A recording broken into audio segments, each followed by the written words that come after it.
டிமென்ஷியாங்கிறது வந்து மூளையை பாதிக்கிற ஒரு நோய். பல காரணங்களால் அது ஏற்படலாம். என்ன வருதுன்னா, மூளையில் இருக்கிற செல்கள்லாம் அதோட வேலைகளை சரியாக செய்யாமல் இருக்கும்போது, ஒரு மனுஷனோட அவங்க தினப்படி அவங்க செஞ்சிட்ருக்கிற வேலைகள், அந்த மூளை என்னெல்லாம் ப்ராசஸ் பண்ணணும், இன்ஃபர்மேஷன் எப்படி அது வந்து எடுத்துக்குது, அந்த இன்ஃபர்மேஷன் எப்படி ப்ராசஸ் பண்ணுது, அதுக்கு ஒரு அவுட்புட் கொடுக்கறது, இது எல்லாமே வந்து அவங்களுக்கு பாதிக்க ஆரம்பிக்கலாம். அதோட வெளிப்பாடு தான் நம்ம டிமென்ஷியா அப்படின்னு நம்ம சொல்கிறது. இப்போது உதாரணத்துக்கு இப்போ ஒரு விஷயம் நம்ம பார்க்குறோம். இப்போ ஒருத்தவங்களை நம்ம இன்றைக்கி மீட் பண்ணுறோன்னு வச்சுக்கோங்க. எனக்கு வந்துட்டு நீங்கள் அன்றைக்கே ஃபோன் பண்ணி சொன்னீங்க, நீங்கள் இன்றைக்கி வரணும், இன்றைக்கி பார்க்கணுன்னு சொன்னீங்க. அந்த விஷயம் நான் வந்து ஞாபகம் வச்சுட்டு, ஏன்னா அந்த விஷயம் வந்து என்னோடய பிரெயின்குள்ளே போயிருக்கு. Information has gone into my brain. அதை வந்து ப்ராசஸ் பண்ணி அதை ஸ்டோர் பண்ணி வச்சுருக்கோம் ஒரு இடத்துல. அதுக்கப்புறமா நான் இவங்களை இன்றைக்கி பார்க்க போகிறேன் அப்படிங்கிறது எனக்கு ஞாபகம் இருக்கும். அதே மாதிரி இன்றைக்கி பேசிகிட்டு இருந்த விஷயங்கள், இன்றைக்கி நம்ம இந்த செஞ்ச ரெக்கார்டிங் இதெல்லாமே எனக்கு ஞாபகத்தில் இருக்கணும். இன்னும் ஒரு வாரம் கழித்து நீங்கள் போன வாரம் இந்த நேரத்தில் என்ன பண்ணீங்கன்னு கேட்டாக்கா நான் சொல்கிறதுக்கு எனக்கு இந்த ஞாபக சக்தி இருக்கும். இது வந்து நார்மலாக நம்ம எல்லாருக்கும் இருக்கிற விஷயங்கள் தான்.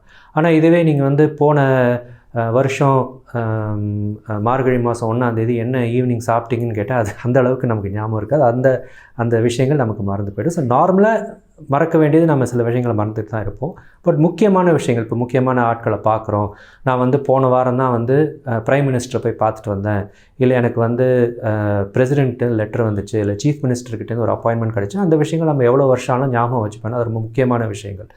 சில விஷயங்கள் நமக்கு வந்து எல்லாமே ஞாபகம் இருக்காது. அதெல்லாம் வந்து இட்ஸ் நார்மல் ஃபர்கெட்ஃபுல்னஸ். அதை பற்றி நம்ம கவலைப்படாமல் நம்ம முக்கியமான விஷயங்கள் நம்ம ஞாபகம் வச்சுப்போம். அதே மாதிரி இப்போ நான் இன்றைக்கி இங்கே வரணும், இந்த இடத்துக்கு வரணும், எத்தனை மணிக்கு நாம் இங்கே வரணும், எத்தனை மணிக்கு நான் வீட்டிலேருந்து கிளம்பணும், எப்படி நான் வரப்போகிறேன், அதெல்லாம் பிளான் பண்ணிவிட்டு அதுக்கு தகுந்த மாதிரி நான் வந்து அந்த பிளானை வந்து எக்ஸிக்யூட் பண்ணுற ஃபங்க்ஷனுமே நம்ம பிரெயின் தான் செய்யுது. ஸோ நம்ம தினப்படி செய்கிற எல்லா வேலைகளுமே, உதாரணத்துக்கு இப்போ வந்து டீ குடிக்கிறோன்னு வச்சுக்கோங்க. டீ குடிக்கணும்னா கூட நாம் வந்து டீ எங்கே குடிக்க போகிறோம், வீட்டில் குடிக்க போகிறோமா, வெளியில் போய் குடிக்க போகிறோமா, டீ எப்படி பண்ணுறது, டீ எப்படி வந்து போடுறது, அதுக்கு என்னெல்லாம் வீட்டில் விஷயங்கள் வேணும், எவ்வளோ நேரம் தண்ணியை நம்ம கொதிக்க வைக்கணும், எவ்வளோ டீ பொடி போடணும், எவ்வளோ பேருக்கு நம்ம டீ போடுறோம், எவ்வளோ அதில் பால் ஊற்றணும், எப்போ நம்ம அடுப்பை அணைக்கணும், அடுப்பை எப்படி ஆன் பண்ணணும், எப்படி ஆஃப் பண்ணணும், ஃப்ரிட்ஜை திறந்தால் பால் எது, தயிர் எது, தோசை மாவு எது, அந்த விஷயங்கள் தெரிஞ்சுக்கிறது, அது எல்லாமே வந்து நமக்கு வந்து பிரெயின் தான் செய்ய வைக்கிது. ஸோ இந்த பிரெயின் வந்து அந்த ப்ராசஸை சரியாக செய்ய முடியாமல் போகும்போது அவங்களோட தினப்படி செயல்பாடுகளில் மாற்றங்கள் ஏற்படும். அதுதான் நம்ம டிமென்ஷியான்னு சொல்கிறோம்.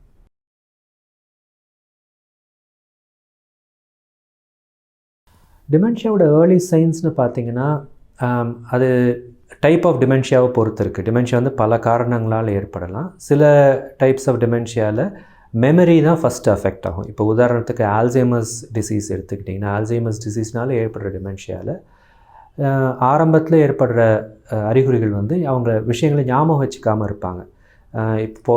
போன வாரம் யாரை பார்த்தீங்க, நேற்றுக்கு யார் வந்துட்டு போனாங்க வீட்டுக்கு, இன்றைக்கி மத்தியானம் என்ன சாப்பிட்டீங்க, அந்த மாதிரி விஷயங்கள் நம்ம அவங்களுக்கு கேட்டால் அந்த விஷயம் ஞாபகம் இருக்காது. அவங்க பொருட்களை எங்கேயாவது வச்சுட்டு காணா போக்கிடுவாங்க. இப்போது கண்ணாடியை வச்சுடுவாங்க, இல்லை சாவியை வச்சுடுவாங்க, வச்சுட்டு அடிக்கடி தேடிட்டு இருப்பாங்க. சாதாரணமாக நம்ம எல்லாருமே தேடுறது தான். இப்போ ஏதாவது சாமானை காணா போக்கிடுவோம், இல்லை கண்ணாடி எங்கேயாவது வச்சு தேடிட்டு இருப்போம். பட் இது தினப்படி அடிக்கடி நடந்துகிட்ருக்கு.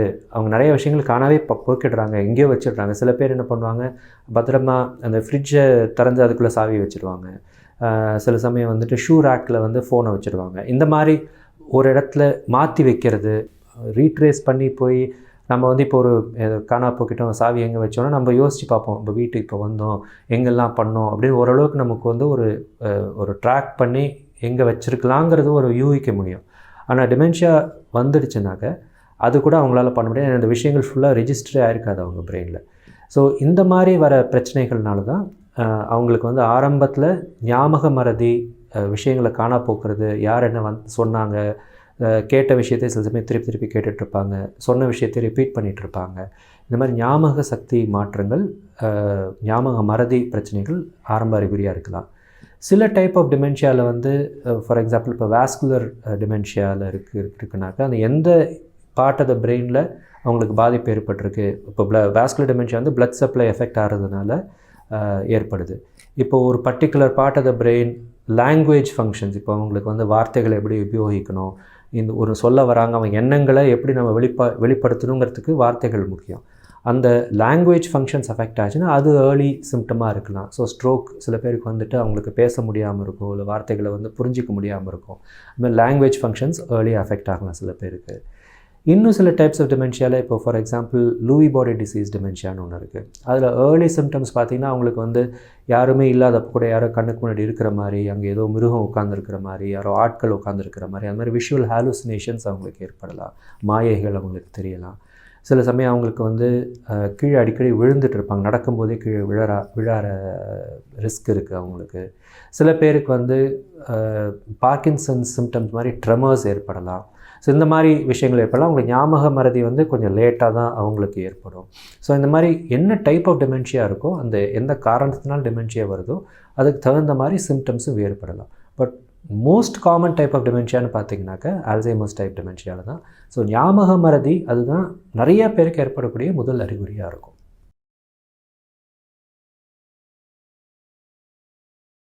இப்போ நார்மல் ஏஜிங்னு பார்த்திங்கன்னா நம்ம பிரெயின் ப்ராசஸிங் ஸ்பீடு குறையும். நம்ம வந்து எவ்வளோ வேகமாக ஒரு விஷயத்தை கிரகிச்சிக்கிறோம், எவ்வளோ வேகமாக ஒரு விஷயத்தை வந்து ப்ராசஸ் பண்ணி அவுட்புட் கொடுக்குறோங்கிறது வந்து அந்த ப்ராசஸிங் ஸ்பீடுன்னு சொல்கிறது. அது வந்து வயசாக வயசாக குறைய ஆரம்பிக்கும்.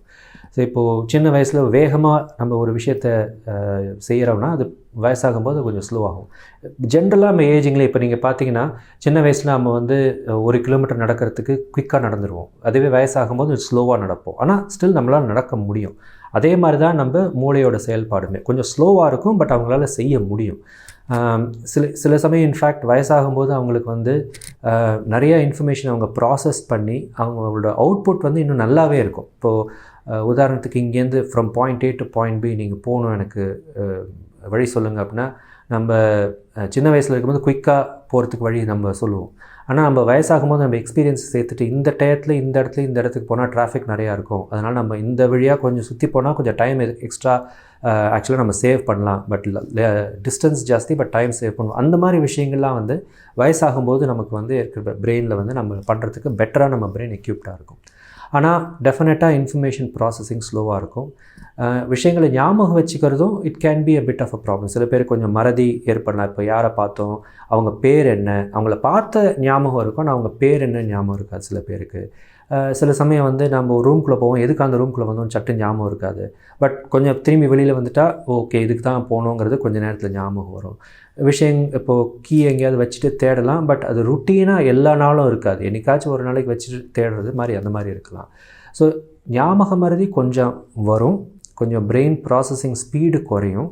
பட் இதெல்லாம் வந்து அவங்களோட தினப்படி வாழ்க்கையை அஃபெக்ட் பண்ணாது. அவங்களால இதனால் நான் வந்து என்னோடய வேலையை செய்ய முடியாமல் போயிடுச்சு, இதனால் நான் வந்து சமைக்க முடியல, இதனால் நான் பேங்க்குக்கு போய் என்னோடய பணத்தை வித்ட்ரா பண்ண முடியல, இதனால் நான் வெளியில் போய் ஒருத்தவங்களை பார்க்க முடியாமல் போச்சு, அந்த மாதிரி விஷயங்கள் இருக்காது. வேறஸ் டிமென்ஷியாவில் வந்து டெஃபினட்டாக அவங்களோட தினப்படி அவங்க செய்கிற வேலைகளில் வந்து பாதிப்பு ஏற்பட்டு அவங்களால செய்ய முடியாமல் போகும். அவங்க வந்து அடுத்தவங்களோட உதவியை நாடுற மாதிரியான ஒரு நிலைமை ஏற்படலாம். ஆனால் நார்மல் ஏஜிங்கில் அவங்களால டெஃபினட்டாக இன்ஃபர்மேஷனை ஸ்லோவாக ப்ராசஸ் பண்ணுவாங்க, பட் அவங்களால செய்ய முடியும். ஸோ அதுதான் மெயின் வித்தியாசம்.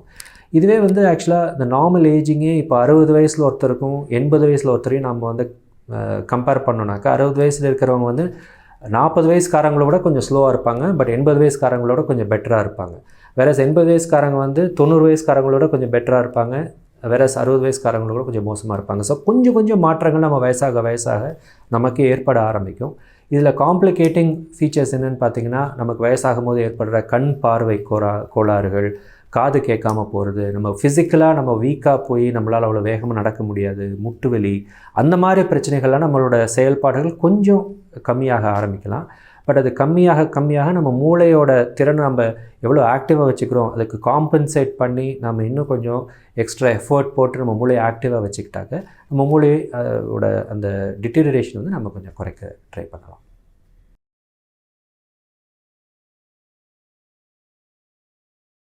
கட்டாயமா நிறைய பேர் கூட ஷேர் பண்ணுங்க அண்ட் சப்ஸ்கிரைப் பண்ணுங்க. அப்பதான் பூர்ண சக்தி வீடியோஸை மிஸ் பண்ணாம பார்க்க முடியும்.